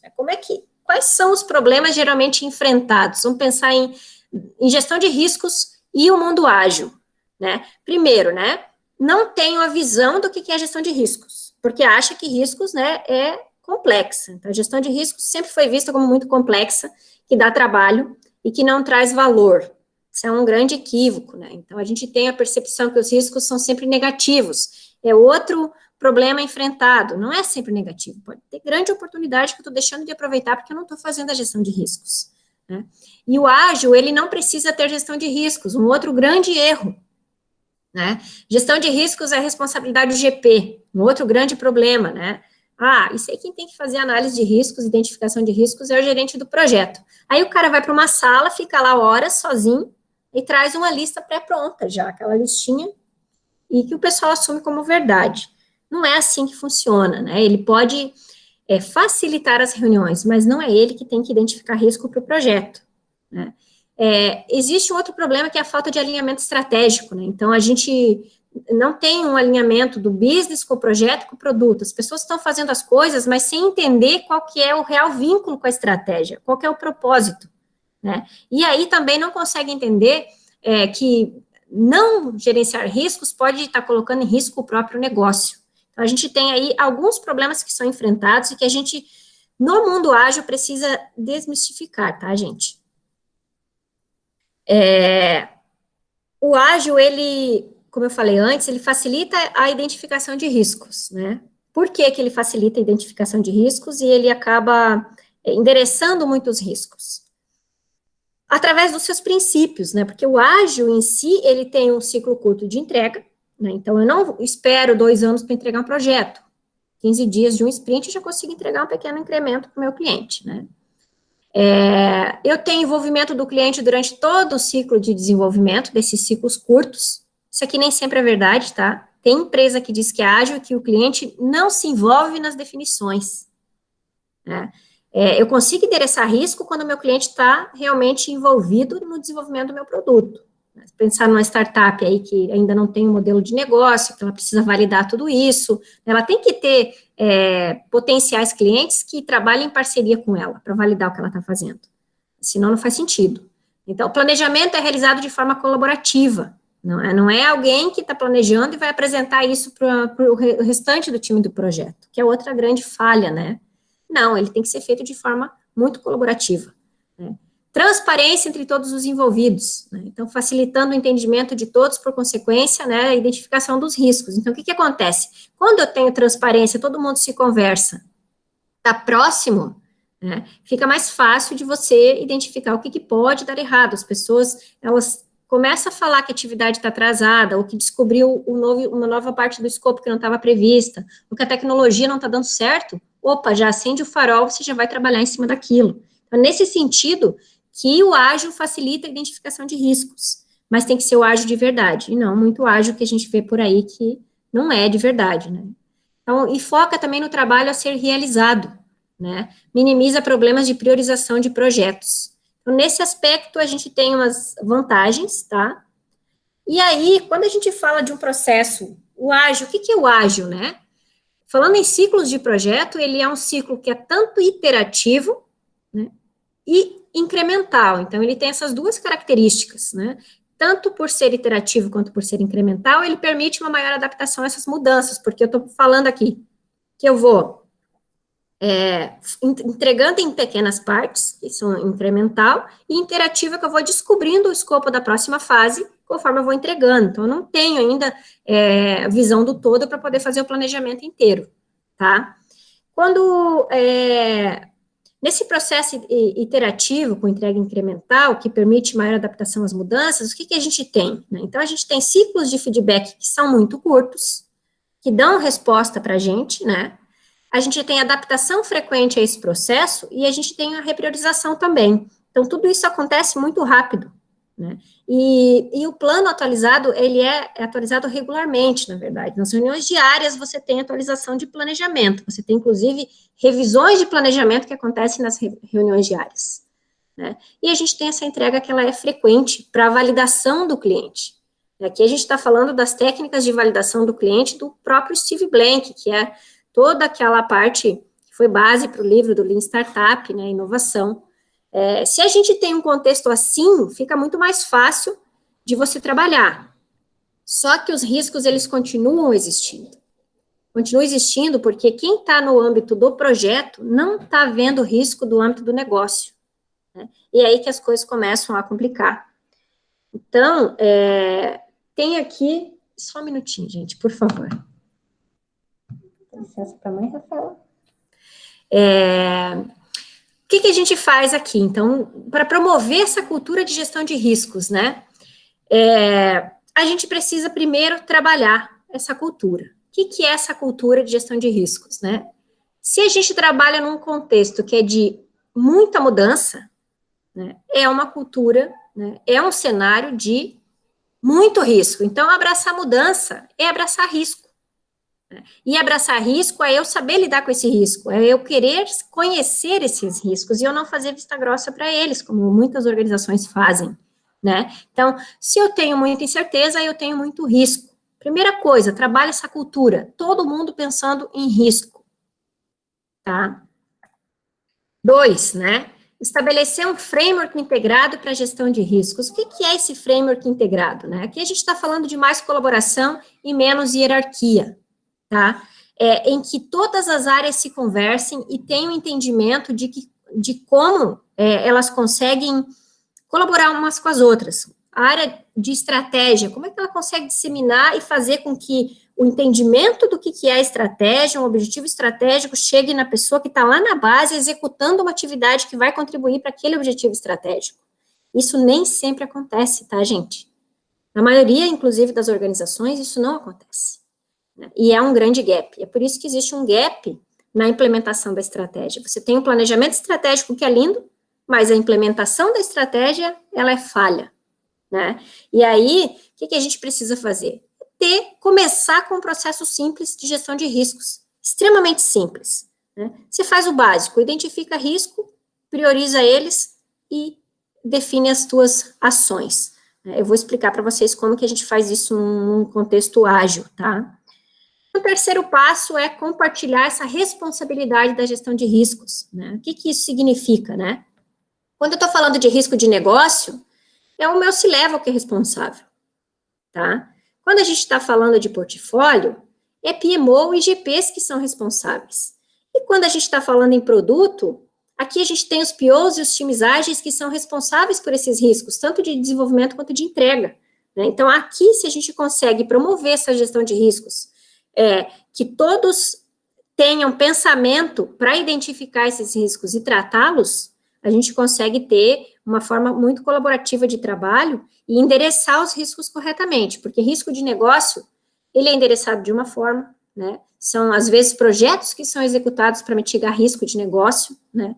Da mesma forma do meu portfólio, tem que fazer um balanceamento para não ter só projetos de altíssimo risco sendo executados. Então, você começa a criar um framework que funciona, né? Com a governança de riscos, com os processos corretos para cada nível de trabalho, desde o topo, como a gente viu lá na pirâmide, até a base, né? Quando a gente fala em time ágil, de entrega numa indústria de software, a gente está falando da base, que é a operação e inovação, né? Então, eu tenho tanto a sustentação quanto a inovação. E aqui tem um exemplo de uma casinha, né? Que ela fala isso para nós. O que é a base da nossa casa aqui? A gente tem os times ágeis, híbridos, tradicionais, equipes trabalhando, colocando a mão na massa, né? Desse lado aqui, do lado esquerdo, a gente tem a perspectiva de produto. Do lado direito, a gente tem a perspectiva de projeto, entrega, né? O que isso significa? Se eu pensar que a minha casa, né, o telhado dela é estratégia, que eu tenho portfólio, programas e projetos implementando essa estratégia, que tudo isso é suportado, né, por processos operacionais, através de inovação e sustentação por esses times que são a base, o que a gente tem aqui, né? O Product Owner e o Dev Team estão aqui embaixo, né? Do outro lado, na parte de entrega, eu tenho o Scrum Master, né, junto com o time cobrando, aqui está encoberto, mas vocês estão vendo que tem o time também, né? Então, aqui na parte de portfólio, de programas e projetos, a gente tem o Product Manager e o Solution Manager, que são papéis que a gente tem aí, modelos escalados de ágil, preocupados com riscos dos meus programas, né, das minhas soluções, digamos assim. No nível acima, a gente tem o portfólio, que aí tem também o Solution Manager e os heads, a diretoria, preocupada com que portfólio eu preciso ter para endereçar a minha estratégia, né? E no nível de estratégia, de negócio, a gente tem o C-Level. Então, aqui tem, claro, umas responsabilidades que a gente pode implementar como governança de risco e responsabilidades para eles, né? Do lado de entrega, o que a gente tem? Então, aqui embaixo tem o Scrum Master e o Dev Team, fazendo as entregas do nosso dia a dia.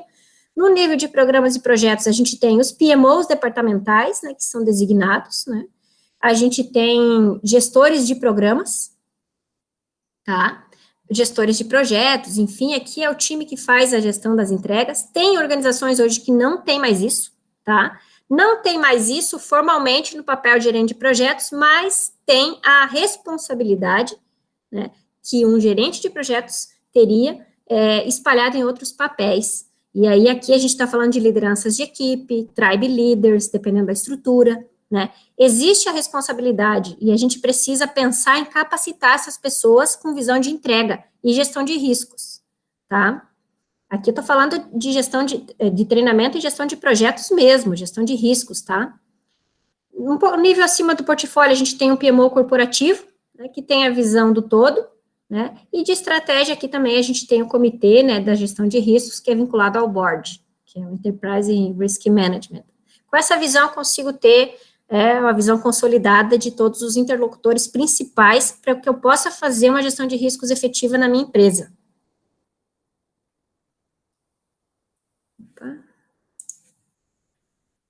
E aí, aqui, se a gente for pensar num ciclo de desenvolvimento ágil, né, que a gente tem um backlog completo do produto, que a gente tem o sprint backlog, né, que a gente tem o planejamento da sprint, né, aqui a gente tem esse sprint backlog, o ciclo de desenvolvimento curto, né, com o sprint review, todas as cerimônias, aqui falando do Scrum, propriamente dito, com as reuniões diárias, né, uma avaliação de retrospectiva, e no final aqui do fluxo, eu tenho um incremento de produto. Se a gente pensar em gestão de riscos, o que eu tenho aqui? Então, eu tenho identificação de riscos de produto e de negócio, ele é feito nessa etapa, né, do Product Backlog. A identificação de riscos de produto, né, e de projeto, que falando escopo, prazo, custo, pessoa, qualidade, ambiente, cliente, é feita durante todo o ciclo, desde o sprint planning até a entrega, tá? A análise desses riscos acontece também durante todo esse ciclo curto de entrega, pode ser de 15 dias, um mês, dependendo da empresa, né? Aqui, na fase de sprint planning, a gente tem uma fase de planejamento dessas respostas, né? Então, eu estou identificando os riscos para meu sprint, e aí eu já estou fazendo também a identificação dessas respostas. Na sequência, eu vou explicar para vocês como, tá? A implementação dessas respostas aos riscos acontece desde que eu defino o sprint backlog e começo o meu ciclo de desenvolvimento até o fim da entrega dele, tá? E aí a gente tem o monitoramento de riscos, que também acontece do início ao fim do sprint, tá? E aí, numa visão mais simples, né, eu tenho, então, portfólio, programas e sprint backlog, né, entrando para o desenvolvimento, e aqui no ciclo de desenvolvimento a gente tem as fases da gestão de riscos, né, identificação dos riscos, a análise, a avaliação e o tratamento, né, entregando aí uma release para o mercado, tá? E aí, pensando, vamos lá, na prática, né, como é que é isso no dia a dia? No meu planejamento de sprint, como é que acontece a gestão de riscos? Então, o meu Product Owner, ele vai conduzir a identificação de riscos relacionados ao produto, né, junto com o Dev Team e com o Scrum Master. O Scrum Master, ele conduz a identificação de riscos que são relacionados ao processo, junto com o time e com o PO. Nesse caso aqui, como é processo, o PO ele é opcional, né, mas é bacana que ele esteja junto, porque aí já tem a visão do todo, né? E que o Scrum Master, ele empodere o time para que o time também tenha essa visão, né? Que não tenha que ele sempre conduzir essa identificação. Que isso já seja natural do time das cerimônias, tá? E aí devem ser planejadas as ações de resposta aos riscos como parte do backlog do sprint, né? Se é um risco vinculado a uma entrega daquele sprint, tem que ser endereçado ali, tá? E aí são designados donos para cada risco. Isso aqui é importante. Então, por exemplo, estou sugerindo um risco aqui, identifiquei um risco. De repente, eu já sou a dona daquele risco ali, vou fazer o monitoramento dele. Tá? Aqui tem um exemplo de board específico para gestão de riscos. Como é que ele funciona, né? Então, eu dividi aqui em categorias, tá? Os riscos que eu preciso mitigar ou explorar, então, tanto para ameaças quanto oportunidades. Aqueles que eu preciso mitigar e explorar, que são esses desse primeiro quadradinho aqui, eu vou criar respostas, né, que são ações, né? Aqui a gente tem um board específico, né, de a fazer, fazendo e feito. Então, tudo que eu tenho endereçando, respostas que eu endereço os meus riscos, estão aqui no meu board, devidamente sendo acompanhadas. Outros riscos, eu só vou monitorar, não preciso fazer nada. Eu vou acompanhar, dar uma olhada de vez em quando e ver se não mudou o status deles. E os riscos aqui embaixo que eu vou aceitar. Então, o que significa isso, Natão? Respostas aos riscos que precisam, né, fazer parte do plano da sprint. O time e o PO avaliam em conjunto mudar um risco de categoria, não é algo que pode, por exemplo, vou pegar um post-it azul e vou jogar para o dos vermelhos ou do amarelo, não é assim, né, o PO com o time que avalia isso. Qualquer membro da organização pode inserir riscos no board, né, e o controle é feito pelo Scrum Master. E aqui tem uma opção de o board integrado ao board principal de desenvolvimento. Então, tem os dados aqui do projeto, método sprint, PO, Scrum Master, né, o backlog do sprint, o status, né, a fazer, fazendo e o feito, e aqui embaixo se tem algum impedimento. E aqui embaixo, na parte esquerda, eu tenho a visão dos riscos. Então, consigo ter uma visão também integrada, tá? Esse é um exemplo de uso. E aí, durante a execução do sprint, o que acontece, né? Então, o dono do risco monitora e implementa as ações planejadas para resposta ao risco, de forma muito simples. Identifiquei numa reunião diária ou até fora dela que um gatilho de risco ocorreu e eu preciso endereçar uma resposta, o dono do risco já avisa o time, né, e parte para a ação a ser implementada. Já muda lá no board do backlog, né, para fazer para fazendo, se for o caso, né, e vai controlando. Então, qualquer colaborador pode inserir riscos no board, porém, o Scrum Master e o responsável, né, é o responsável por manter os riscos em suas classificações corretas, tá? Então, precisa ter um cuidado e disciplina em relação a isso. E no decorrer do ciclo de desenvolvimento, um risco pode deixar de se tornar prioritário, isso pode acontecer, tá? E passar para monitoramento, ou até mesmo, né, pode ser retirado do board. O Scrum Master é o responsável por fazer essa gestão, tá? Nas reuniões diárias, né, então, os donos de riscos, eles levam novidades sobre os seus riscos, caso haja uma ocorrência, enfim, né, desse risco, né, como, por exemplo, nas condições de planejamento envolvendo o risco, então, critério de aceitação da user story, tamanho, tecnologia, pessoas, então, ele considera tudo isso para dizer se o risco dele ocorreu, se precisa de uma ação ou não, né, e aí, durante essas reuniões diárias, o Scrum Master, ele conduz o time a pensar em novos riscos. Aconteceu um evento novo, uma atividade está atrasada, vou ter que trocar um componente do desenvolvimento, vou trocar a tecnologia, a POC deu errado, né? Ele já instiga o time a pensar em novos riscos, né, conforme a evolução da sprint. Desenvolve a cultura de abraçar a mudança, que é abraçar riscos. Isso também é uma responsabilidade do Scrum Master como líder servidor, influenciador do time. Tá? Não sei se vocês têm alguma dúvida em relação ao conteúdo. O que eu tinha para apresentar para vocês de uma forma muito resumida e corrida era isso, né? Agradeço a participação de todos vocês e estou à disposição para perguntas.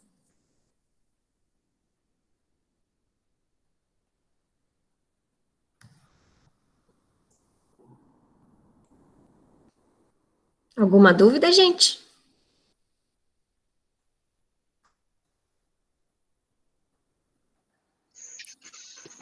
Boa noite, Lene. Boa noite, tudo bom? Tudo bom? Fidelix, tudo bem? Já reconheci tua voz, Fidelix. Tudo bem. Não, parabéns aí pela apresentação, tá? Principalmente, assim, eu acho que quem está ali com a parte de... Já viu bem para a parte de PMP, ou já estão bastante gerenciamento de projetos, né? A primeira parte não é muito novidade, né? Que é aquela parte de identificação, que é todo o processo de risco do PMBOK, né? Sim. Mas achei bastante interessante essa parte do risco, da parte do ágil, né? Da visão de como identificar risco em projetos ágeis, tá? Me diz uma coisa, voltando agora com essa disciplina Agile, que o PMI está batendo forte em cima disso, né? E até pela compra da empresa aí. Tu acha que pode mudar muita coisa em relação ao que a disciplina Agile pode trazer em relação a planejamento de riscos para os projetos? Uhum. Tem essa visão? Eu não tenho essa visão clara ainda, porque eu não fiz os treinamentos mais aprofundados do Disciplina da Agile, né? Preciso ainda correr atrás dessas certificações, mas pelo que eu já vi, não digo nem o DA, mas principalmente o próprio Flex do PMI, são todos muito parecidos, né? Eu fiz a certificação do SAFe, e o SAFe em si, ele tentou endereçar a gestão de riscos na PI Planning, né? Então, existe a identificação, a gestão de riscos durante todo o ciclo de entrega, né, que tem os trenzinhos lá, tanto de uma release, enfim, né, então o SAFe em si, ele já endereça muito bem isso nas PI Plannings, né, que são aquelas reuniões que duram 2 dias para planejamento com vários times envolvidos, pensando em escalar o ágil, tá, porque essa tua pergunta é mais no sentido de quando a gente tem uma estrutura escalada, né, é isso, Fidelix? Sim, é por aí. Aí a gente tem outras necessidades, né, então, assim, o DA, ele é muito flexível, né, ele tem um conjunto de ferramentas que você pode usar, e a gestão de riscos, com certeza, está ali dentro, tá, mas não foge muito do que é a base da gestão de riscos, porque se a gente parar para pensar, todos os padrões que a gente tem no mercado hoje, né, eles são baseados no padrão do PMI, né, e não é à toa, porque, de fato, é um padrão que funciona, né. Se a gente pegar aí projeto de qualquer porte, você consegue usar, né, e isso é muito bacana. Existem, claro, técnicas e ferramentas que você vai usar para um projeto e não vai usar para o outro, e acho que esse é o grande diferencial, Fidelix, é saber quando usar cada uma delas, né, porque tem, por exemplo, o desenvolvimento ágil que é tão pequeno que talvez não valha nem a pena, mas quando eu estou falando de um produto que eu não tenho a visão, que é complexo, que tem muita incerteza, que nem o meu cliente sabe o que ele quer, eu preciso fazer gestão de riscos, porque às vezes eu tenho uma ideia que eu vou levar, sei lá, 8 meses para entregar um produto completo, né, ou talvez 6 meses, 3 meses um MVP, mas se eu não fizer a gestão de riscos, eu levo o dobro do tempo. Eu já vi isso acontecer na prática, tá? Quando trabalhava numa área, enfim, que não fazia gestão de riscos, a gente tentava fazer, não conseguia, né, e depois a gente foi mudando essa realidade. Então, realmente faz muita diferença, né, e eu vejo que todos os padrões, eles estão muito preocupados com isso, endereçar quando é um time só trabalhando, eu vejo que é mais simples, né, eu tenho só uma equipe que está trabalhando e não tem mais ninguém, é aquele squad que faz tudo. Agora, quando você tem um produto que tem vários times que são interrelacionados, que estão vinculados ao mesmo negócio, ao mesmo produto, a coisa começa a complicar, porque um time mexe de um lado e estraga a outra parte do outro time, né? Então, isso tudo a gestão de riscos consegue endereçar quando você faz o planejamento adequado. E aí começa no planejamento adequado do produto. Não estou nem falando do escopo do sprint, o escopo, o backlog completo que tem, estou falando de como é que esse escopo vai ser distribuído entre os times, né, e isso também é um ponto que é muito falho, que não é feito, né, não é endereçado. Não, legal, bem bacana. Não, é isso aí, obrigado. Nada, imagina. Mais alguma dúvida, pessoal? Eliane, boa noite. Só Boa noite. uma dúvida sobre PDU. A gente consegue PDU nesse curso? Achei muito interessante mesmo esse ponto do riscos em Agile. Acho que isso foi, para mim, o grande diferencial e peguei aqui algumas dicas. Ah, que legal. Consegue sim. Esse webinar, ele vale só um PDU, né? Mas vale. Não recebi o código ainda do PMI, mas assim que a gente receber dos nossos webinars, vocês vão ser avisados, né? E aí vocês podem registrar. Mas vale sim. Tá bom. Legal. E aí eu sou avisada por e-mail? Sim, a gente manda junto com os certificados. Ah, perfeito. Tá bom. Muito obrigada, viu? Nada, imagina.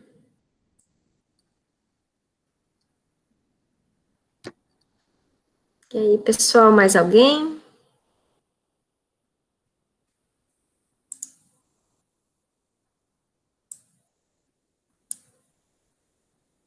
Mais alguma dúvida? A gente pode explorar, eu mando um material depois para vocês, vou colocar mais alguns slides ali que eu não coloquei na apresentação, porque senão ia demorar muito, tá? E mando para vocês. Se tiverem qualquer dúvida, pessoal, entrem em contato, por favor. Gosto bastante de trocar experiência, a gente está sempre aprendendo, né? E tamo junto, contem comigo, tá bom? E quem é afiliado também ao PMI, né? Tem um grupo ali de WhatsApp, que também pode trocar informações ali, né? Pode colocar alguma... Isso, quem tá lá no grupo, né? Exatamente, a gente tem o grupo lá no WhatsApp, e tem umas trocas bem legais lá, né? Eu fico de ouvinte muitas vezes, quando eu posso dar uns pitacos eu dou, né? Então, pessoal, lancem lá as dúvidas de vocês, que vocês quiserem discutir, dicas também, né? Bem importante. O que vocês querem que a gente traga como temas? A gente não quer fazer mais um webinar, mais uma live, não é isso. A gente quer entregar conteúdo de verdade para vocês, coisa que vai colaborar no dia a dia, né? Então, por isso que na semana que vem vai ter o professor Hélio Costa, que é uma referência no mundo, né, em gestão de projetos, em gestão de riscos e modelo Flex que ele criou para gestão híbrida, que aí ele tem já um modelo pré-definido que mescla o ágil com o tradicional, né, um modelo bem legal que está funcionando já em algumas empresas, ele está pegando insights, assim, com pessoas do mundo inteiro, então não percam, vai ser um webinar fantástico, né, terça-feira que vem, a gente vai gravar também, né. E se vocês tiverem dicas, temas que vocês achem interessantes, que vocês queiram que a gente traga para discutir aqui, nos avisem também, mandem e-mail pelos nossos canais de comunicação, avisem no grupo também. A gente está sempre fazendo pesquisa, né? Estamos planejando com base nas pesquisas que a gente recebe, né, nos feedbacks, mas sempre é importante. Aqui tem pessoas diferentes que nem sempre estão participando dos nossos eventos, né? Então, que vocês tiverem sugestões que, de fato, vocês acham que pode agregar no dia a dia, é o que a gente quer entregar para a nossa comunidade, né? O valor mesmo, tá bom? Eliane, de novo. Não, eu vou lembrar também, quem quiser participar, né, quem quiser apresentar, né? Exato, exatamente. Também é bem-vindo. A gente vai começar uma outra série que é de cases, né, que é o Associado em Foco. Então, se você tem um case bacana, está fazendo algo legal na tua empresa, quer compartilhar, manda para nós, né? Isso, inclusive, já está funcionando.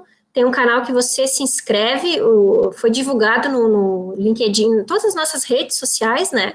Vai sair na newsletter esse trabalho que você está fazendo e você vai ter a oportunidade de apresentar no webinar também. Então, a gente dando voz aí para a nossa comunidade, para troca de experiências, né? Que é um pouco também do programa Safari, que o Tiago comentou no início. Esse é um programa que a nossa ideia para esse ano era fazer presencial, com evento aberto para a comunidade, um monte de coisa. Não deu, nós vamos fazer tudo virtual, né? Mas dá para fazer também dessa mesma forma, que é a gente tendo termos de compromisso, de sigilo, confidencialidade das informações, mas empresas participando e trocando informações, né? A gente tem empresas no nosso estado que são fantásticas, né? Que tem a gestão de portfólio de primeiríssimo mundo, né, que tem gestão de PMO incríveis, né, que são referência, né, mega projetos que são executados aqui no nosso estado. Então, vamos compartilhar isso aí com a nossa comunidade. Projetos de construção civil que foram reconhecidos no mundo inteiro. A gente tem aqui, eu moro em Joinville, né, tem construtora daqui que é exemplo, modelo híbrido de trabalho, né, eu sempre falo desse case porque realmente é muito impressionante, a Perville, né, com a obra da BMW. É incrível o que eles fizeram lá, usaram o modelo Tact Planning da Porsche, agilizaram muito a entrega, entregaram antes do tempo. Então, a gente tem cases aí que são fantásticos. Né? Vamos colocar isso aí para a nossa comunidade, vamos compartilhar, e eu tenho certeza que a gente só tem a ganhar com isso. Tá bom, pessoal? Quero agradecer a presença de todos vocês, né? Também agradeço os meus colegas que me convidaram para fazer esse webinar.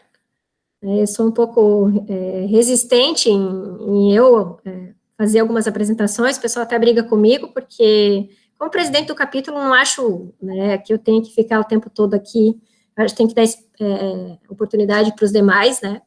Mas, como eu nunca tinha feito nada, então, dessa vez, aceitei aí o desafio, foi bem legal. Se vocês precisarem, eu quero me colocar à disposição, tá? Precisarem de algum apoio, enfim. Pessoal de Floripa, sexta-feira eu vou estar lá. Precisarem, quiserem tomar um café, me avisem. Tá bom?